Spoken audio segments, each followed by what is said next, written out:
எல்லாருமே முடிவு செய்கிறாங்க. எப்படி அப்படின்னா வந்து அந்த கலசம் நீர் கொண்டு இருக்கிறது, அதுக்கப்புறம் கையில் வந்து மலர் ஏந்தி இருக்கிறாங்கன்னு வச்சுக்கோங்களேன்.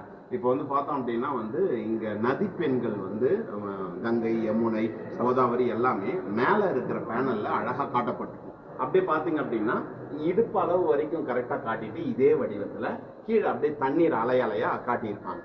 அப்போ அது ஒரு வடிவம், இது வந்து அதனுடைய முழுமையான வடிவம். அவ்வளோ வந்து ஒரு ஷார்ப்பான வந்து கூர்மையான வந்து நாசி, அதுக்கப்புறம் வந்து புன்னகைக்கிற அந்த உதடுகள் அப்படின்னு அவ்வளோ அழகாக இருக்கக்கூடிய சிற்பங்கள். இது சிற்பங்கள் மட்டும் வேற கல்லுன்றது நமக்கு தெரியும். நமக்கு தஞ்சாவூர்ல இங்கேருந்து சில சிற்பங்கள் போயிருக்கு. கங்காளமூர்த்தியோடைய சிற்பம், அதுக்கப்புறம் வந்து பார்த்தோன்னா கஜசம்காரர் வந்து ரொம்ப உச்சத்தில் இருப்பார். நீங்கள் அந்த புத்தகம் எடுத்து படிச்சீங்கன்னா தேவார பாட்டோட சேர்த்து அவர் சொல்லிக்கிட்டு வருவார், பெரிய புராண பாட்டோட. அதுதான் ரொம்ப உச்சமா இருக்கும். அப்போ சிற்பிகள் வந்து ஏதோ வந்து வெறும் கொத்தரவங்க மட்டும் இல்லை, அவங்க வந்து எவ்வளவு புராணங்கள், அதுக்கப்புறம் வந்து இதிகாசங்கள், இலக்கியங்களை படிச்சிருக்கணும் அப்படின்றதுக்கு இந்த கோவிலை வந்து பார்க்கும்போது தான் நமக்கு ஒரு இலக்கியத்தோட சிற்பம் வந்து நல்லா வந்து நெருங்குற இடம் அப்படின்னா இந்த கோவிலை கண்டிப்பா சொல்லலாம். அப்படியே ஆமா, புத்தருடைய அவர் என்ன பண்றாரு அப்படின்னா அந்த திரிபுர அசுரர்கள் 3 பேருக்கும் வந்து துர் உபதேசங்களை செஞ்சு சிவனை நினைக்காத வண்ணம் வந்து செஞ்சு அவருடைய சக்தியை குறுக்குறாங்க. பிறகு சிவன் என்ன பண்றாரு அப்படின்னா அழிக்கிறாரு அப்படின்ட்டு. நமக்கு தஞ்சை பெரிய கோயிலையும் 3 இடங்கள்ல வரும், சிற்பங்களா 2 இடமும், ஓவியமா ஒரு இடத்தையும். இங்க வந்து இது ஒரு ஓவிய பேனல்ல நமக்கு வந்து இருக்குது. பகுதியை ராஜராஜபுரம் என்று உருவாக்கி அந்த ராஜராஜபுரத்தில் தான் ராஜராஜ ஈஸ்வரங்கிற கோயிலையும் கட்டியிருக்கான். இந்த கோயில் வந்து பார்த்தீங்கன்னா ஒரு தஞ்சாவூர் கோயிலும் பிரம்மாண்டமாக இருக்கும், கங்கணேசன் பிரம்மாண்டம். ஆனால் அந்த பிரம்மாண்டத்தை கொஞ்சம் மறைச்சி, ஆனால் சிற்பங்களை ரொம்ப நுணுக்கமாக ஆக்கி சின்ன சின்ன சிற்பங்களாக ஆக்கி பண்ணியிருக்காங்க. அந்த சிறப்பு வந்து அவர் நம்ம நண்பர் சொன்ன மாதிரி இந்த 63 நாயன்மாருடைய வரலாறுகளை உருவ சிற்பத்தில் காட்சிப்படுத்தி அந்த வரலாறை அந்த சிற்பங்களை பார்த்துட்டு வரலாறு தெரிஞ்சுக்கலாம். பெரிய புராணத்தை படிச்சிங்கன்னா அப்படியே ஒருத்தர் பார்த்த சிற்பம் அப்படியே அந்த செய்திகள் சொல்லும். அந்த சிற்பங்களே அந்த வரலாறு சொன்ன மாதிரி பண்ணியிருந்தாங்க. சிறப்பான ஒரு விஷயம். இந்த கோயில் பார்த்தா தெரியும், தஞ்சை பெரியவருடைய அந்த மாதிரியை நீங்கள் பார்க்க முடியும். தஞ்சை பெரிய கோயில் அதே மாதிரி தான், வெங்கடேஸ்வரர் கோயில் அதே மாதிரி தான், இந்த தாராசுரம் கோயில் இதே மாதிரி தான், திருபுவனம் கம்பகேஸ்வரர் கோயிலும் அதுதான் அதே மாதிரி உச்சக்கட்டம். இது பார்த்தீங்கன்னா உங்களுக்கு தெரியும், இது திராவிட பாணி நிர்மாணம். ஆனால் 4 பக்கம் வந்து சதுரமாக இருக்கும். அதே மாதிரி முன்பக்கம் பார்த்தீங்கன்னா அவங்க அறைகள் மேலே மாடி இருக்குது. நீங்கள் தஞ்சை பெருவில் பார்த்தீங்கன்னா 3 மாடி இருக்கும். அதில் முதல் தளம், 2ஆம் தளம். அதே மாதிரி வெங்கடேஸ்வரத்துலேயும் 3 தளங்கள் இருக்கிறது. என்ன ஒன்று, தஞ்சாவூர் பெருவில் ஓவியங்கள் தீர்த்திருப்பாங்க. இப்போ இங்கேயும் அப்படி தான் இருக்குது. முதல் தளம், 2ஆம் தளம் வச்சுருக்காங்க. ஆனால் அது பெரிய அளவில் வைக்கல. இருந்தாலும் அது சோழர்கள் வந்து கொஞ்சம் சுருங்கி போகிறாங்க. சரி, இவன் பார்த்தீங்கன்னா 2ஆம் குலத்துக்கு யார் அப்படின்னா 2ஆம் ராஜராஜனுடைய அப்பா தான் 2ஆம் குலத்துக்கு. அவருடைய காலத்தை சேர்ந்தவர் தான் ஒட்டக்குத்தர், தக்கையாழி பரணி எழுத்தாளர் இல்லையா, ஒட்டக்குத்தர். அவர் வந்து கிரமச்சோழன் உள்ளா, குலத்தூர் சோழன், வெளி தமிழ், தக்கையாக பரணி உள்ள இருந்தார். ஒட்டக்குத்தருடைய சமகாலம் தான், அவருடைய புலவர் தான். யாருடைய புலவர்? 2ஆம் குலத்துடைய புலவர் தான். அப்போ அப்பயும் வந்து நிறைய அந்த கம்பராமன்லாம் அவங்க எடுத்தாங்க. அதுக்கப்புறம் தான் இது தராங்க. இப்போ அவருடைய மகன் தான் இந்த 2ஆம் ராஜராஜன். அவன் தான் இந்த கோயில் கட்டியிருக்கான். அந்த பார்த்தா அவங்களுக்கு தெரியும், இதை வந்து சொல்ல வார்த்தைகள் வந்து நம்ம குறைவு தான். நாம் நேற்றுலேருந்து பார்த்துட்டு இருக்கோம் கோயில், நேற்று தொடங்கிய பயணம். அதெல்லாம் பார்த்தோம்னா அதுவே ஒவ்வொன்றும் ஒரு மாதிரியான கலை. ஆனால் இது வந்து பார்த்த இந்த பயணத்தில் இது வந்து பிரமாண்டமான கோயிலாக ஒரு காட்சி. இங்கே உள்ள குறிச்சிருக்கும் சரி இல்லை, ரொம்ப சிறப்பு என்னன்னா நீங்கள் பாருங்கள், இந்த முதல்ல கோபுரம் தாண்டி வந்தீங்க, அது முன்னாடி வந்து பலி வீடும், அதுக்கப்புறம் இந்த முதல் கோபுரம் இருக்குது. அதை தாண்டி வந்தீங்கன்னா அந்த கோயில் பார்த்தீங்கன்னா ரொம்பவே நீங்கள் எல்லா இடத்துலையும் சோழா ஆர்கிடெக்சர் போட்டிங்கன்னா முதல்ல இந்த கோயில் தான், தாராசுரம் கோயில் தான். ஏன்னா அந்த மாதிரி ஒரு அழகு எங்கே பார்த்து நுணுக்கமான வேலை பார்க்கலாம். சும்மா சொன்ன மாதிரி அந்த மண்டபம் பாருங்க, அப்படியே சக்கரத்தோட குதிரை கூட்டப்பட்ட ஒரு தேர் அப்படியே வந்து நகர மாதிரி ஒரு காட்சிப்படுத்திருக்காங்க. அதில் ஒவ்வொரு தூண்களும் சிம்மம் தூண்கள் ரொம்ப அழகாக இருக்கும். அந்த தூண்களில் 3 இடங்களில் அந்த 2ஆம் ராஜராஜனுடைய பெயர்கள் வந்து திருமண்டபம் என்று அதை குறிப்பிட்டோம். மகேந்திர அந்த திருமண்டபம் பார்க்க போகிறோம். இதில் இந்த சிற்பங்கள் ரொம்ப சிறப்புன்னு சொல்லி பார்த்தீங்கன்னா நிறைய சிற்பங்கள் இருக்குது. அந்த சிற்பங்கள் பார்த்தீங்கன்னா சரபேஸ்வர சிற்பம் ரொம்ப சிறப்பு. வேற எங்கேயும் இப்படி ஒரு சரபேஸ்வரரை நீங்கள் பார்க்க முடியாது. சரபேஸ்வர சிவனே வந்து அந்த பறவையுடைய உடலமைப்பு, அந்த சிங்கம் ரூபம் அதை எடுத்து சரபேஸ்வரன் விஷ்ணு, மகாவிஷ்ணு வந்து உக்ரமாக, நரசிம்மர் வந்து உக்ரமாக இருக்காரு. அவர் அப்படியே அந்த பறவை தூக்கிட்டு போகிறாங்க அப்படின்னு ஒரு காட்சி பண்ணி அதை பார்த்தீங்களான்னு தெரியல. இதை நீங்கள் பாருங்க, பயங்கரமாக இருக்கும். சால்வேஷன் வேலையும் இல்லை அந்த புராணத்தடி பண்ணப்படுது. அடுத்து இங்கே எல்லாம் இல்லை ஒவ்வொன்றும் இந்த அளவுக்கு தேவகுடி சிற்பங்கள் அது ஒன்று தான் நம்ம பெருசாக இதாக மற்றது எல்லாமே கொஞ்சம் வச்சுருக்காங்க. புது திருப்பதி கதைகள்லாம் அவர் சொல்லுவார், ரொம்ப அழகாக இருக்கும். இங்கே உள்ள தட்சிணாபுத்தி எல்லாம் பாருங்க. இப்போது இதெல்லாம் வந்து அழிஞ்சு போயிடுச்சு. இந்த கம்பீரத்தை பாருங்கள். இந்த திருச்சுற்று மாளிகை வந்து எவ்வளோ உயரத்தில் கட்டிருக்காங்க பாருங்க. நான் திருப்பி சொல்கிறேன், கல் வந்து இங்கே இல்லை, எல்லாமே புதுக்கோட்டை பகுதியிலிருந்து கொண்டு வரப்பட்டதான். கும்பகோணத்தை கல் மலையே இல்லை. அப்போது புதுக்கோட்டையை எவ்வளோ தூரம் பாருங்கள், பஸ்ஸில் போனாலே போய் சேர முடியும். அப்போ அவ்வளோ தூரத்துலேருந்து அவர்கள் மலையை வெட்டி அதை வந்து முறையாக அந்த அளவு கட் பண்ணி அதை சைஸ் படுத்தி அப்படியே எல்லா கல்லும் பயன்படுத்த முடியாது.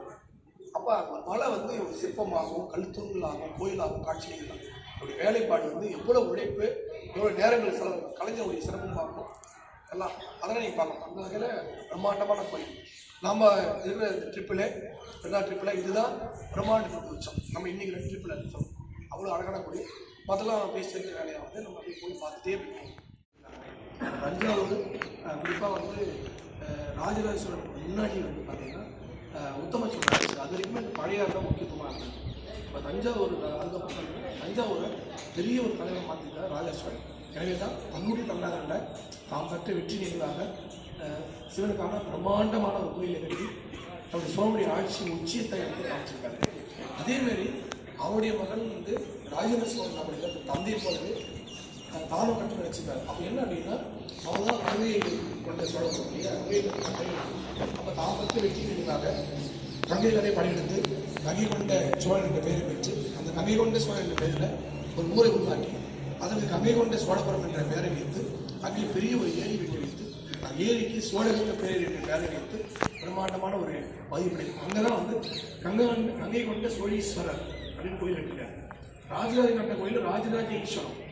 அப்புறம் அவருடைய மகன் ராஜேந்திர சோழன் தாம் பெற்ற வெற்றி நினைவாக கங்கை கொண்ட சோழன் என்ற பேர் அடிப்படையில் கங்கை கொண்ட சோழ ஈஸ்வரன் என்ற கோயிலை பிரம்மாண்டம் கட்டியிருக்காரு. அதுக்கப்புறம் பார்த்தீங்கன்னா அடுத்த கட்டத்தில் அதுக்கப்புறம் இந்த 2ஆம் ராஜராஜன் அவன் என்ன பண்ணுறான், அவன் இந்த பகுதியில் முக்கியமாக இருந்திருக்காங்க. அந்த பழைய இந்த பகுதி ராஜராஜ இந்த ஊருக்கு ராஜராஜ கோயில். இந்த கோயிலுக்கு உட்கார பார்ப்போம். அப்படின்னா நிற்க முடியாது பார்ப்போம். நாங்கள் இப்போ காய் வச்சு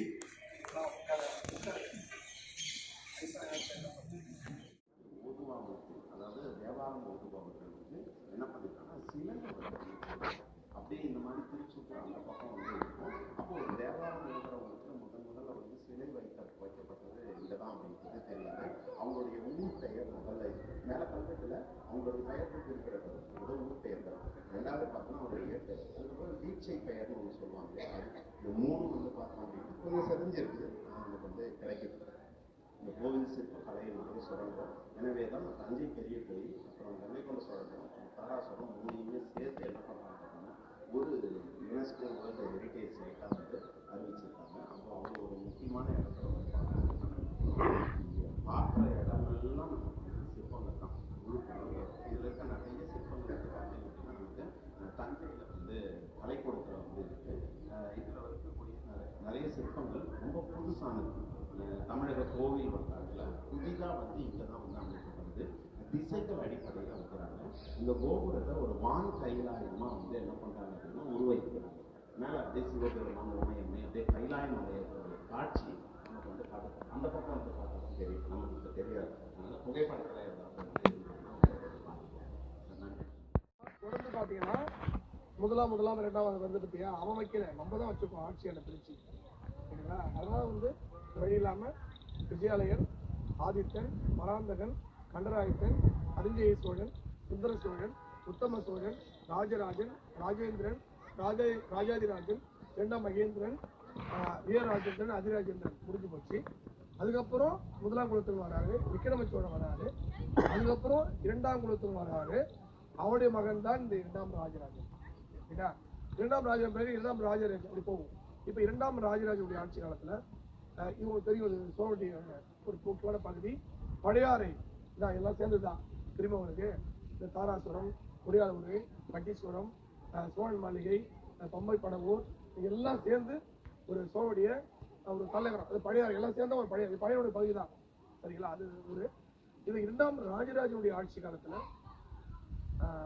கட்டப்பட்ட ஒரு பிரம்மாண்டமான ஒரு கோயில் தான். ரொம்ப நுணுக்கமான ஒரு கோயில். நீங்க பார்த்துருப்பீங்க. நீங்க இன்னைக்கு பார்த்தோம், 2 நாள் பார்த்தோம் இல்லையா? அந்த கோயில் எல்லாமே பெருசும் சின்னதாகவும் இருக்கும். இந்த கோயில் பயங்கர பிரம்மாண்டமான ஒரு கோயில், கலை வேலைப்பாடு மிக்க ஒரு கோயில். அப்ப இரண்டாம் ராஜராஜ சோழன் தான் இந்த ஊரு பார்த்தீங்கன்னா ராஜராஜபுரம் என்று அவங்க உருவாக்குறாங்க. இருக்குங்க, பழைய பெரிய ஊர் தான். அவர் ஒரு பகுதியை வந்து ராஜராஜபுரம். அவன் பேர்ல அவன் யாரு? அவன் பேர் ராஜராஜன். நீங்க சொல்ற முதலாம் ராஜராஜன் கிடையாது, 2ஆம் ராஜராஜன். இதுக்கப்புறம் இன்னொருத்தர் இருக்கிறான், அவன் 3ஆம் ராஜராஜன். 3 ராஜராஜன் அவன் பேரை வைப்பாங்கல்ல, திருப்பி வைப்பாங்க. அந்த மாதிரி 2ஆம் ராஜராஜன் வடியாருடைய ஒரு பகுதியை ராஜராஜபுரம் என்று வச்சான். இந்த ராஜராஜபுரம் என்பது பின்னாளிலே ராராபுரம் என்று கல்வெட்டு ராராபுரம். அப்ப ராராபுரம் என்பது பிடி தாராபுரம் என்று எப்படியானது தெரியாது, வாயில் தேய்ச்சி வைக்கணும். அப்புறம் தாரா சுரமம் ஆயிடுச்சு. சந்தேகம் பேருக்கான ஒரு இதே வரல. அப்போ ராஜராஜபுரம் என்பது மருவி அது ராராபுரம் என்று ஆகி பிறகு ரா என்பது தாவாயிடுச்சு, தாரா சுரமாயிடுச்சு. அப்படியான ஒரு ஊர் பகுதி தான் இது. பழையாருடைய ஒரு பகுதி, சோழனுடைய தலைநகரம் என்ற ஒரு பகுதி. ஏன்னா முதல்ல பழையாருன்னா சோழனுடைய பெரிய தலைவர். நீங்க பாத்தீங்கன்னா முழுக்க முற்கால சோழர்களுடைய பெரிய தலைநகரம் இது. அப்ப சோழர்கள் வந்து தலைநகரம் பார்த்தீங்கன்னா முதல்ல தங்களது உறையூர், அப்புறம் பழையாறை, இந்த பார்க்க மாட்டீங்க நம்ம பழையாறை. அதன் பிறகு பார்த்தீங்கன்னா தஞ்சாவூர், பிறகு கங்கை கொண்ட சோழன், அப்புறம் தாராசுரம். இப்படி மாறி மாறி வந்திருக்காங்க. பல காலங்களில் தலைநகரத்தை அங்கேயும் வச்சுட்டு இருக்காங்க அப்படின்னு. அப்ப 2ஆம் ராஜராஜன் காலத்தில் கட்டப்பட்ட ஒரு அற்புதமான வேலைப்பாடு மிகுந்த ஒரு கோயில் தான் இந்த கோயில். என்னன்னா அந்த ஊருக்கு ராஜராஜபுரம், அது தாராசுரம் மாறிடுச்சு. இந்த கோயில் பார்த்தீங்கன்னா ராஜராஜ ஈஸ்வரம். அது 1148 நாட்டில் அவன் ஆட்சி வர அவன் தான் அந்த கோயில் கட்டியிருக்கான். இது பிரம்மாண்டமான கோயில். என்ன சிறப்பு அப்படின்னா உள்ள போய் பார்க்கறாங்க. இது 63 நாயன்மாருடைய வரலாறுல அப்படியே சிற்பங்களை காமிச்சிருக்காங்க இல்லையா? 63 நாயன்மார் வரலாறு, அந்த நாயனுடைய கதைகளை சின்ன சின்ன சிற்பங்களா கதைகளை கண்மொழி கொண்டு வந்து அழகா இருக்கும். அவர் வந்து சமான சொல்லுவார், அந்த கதைகள்லாம் நல்லா இருக்கும். ரொம்ப யூனிக்கான ஒரு கோயில். அங்க உள்ள சிற்பங்கள் அவ்வளவு ஒரு தத்துவமா இருக்கும். பிரம்மாண்டமான சிற்பங்கள் அழகா இருக்கும். இது வந்து உலக பாரம்பரிய சின்னமா அறிவிக்கப்பட்டிருந்து யுனெஸ்கோ வச்சிருக்காங்க. உலக பாரம்பரிய சின்னமா அறிவிச்சிருக்காங்க. அந்த வகையில இன்னைக்கு பார்க்க இந்திய தொழில்துறையும் போறாங்க. இந்திய தொழில் எல்லாம் சேர்ந்துதான் ஒரு கோயிலா இருக்கு. இப்ப உள்ள போய் நம்ம பார்க்கலாம். அவங்களும்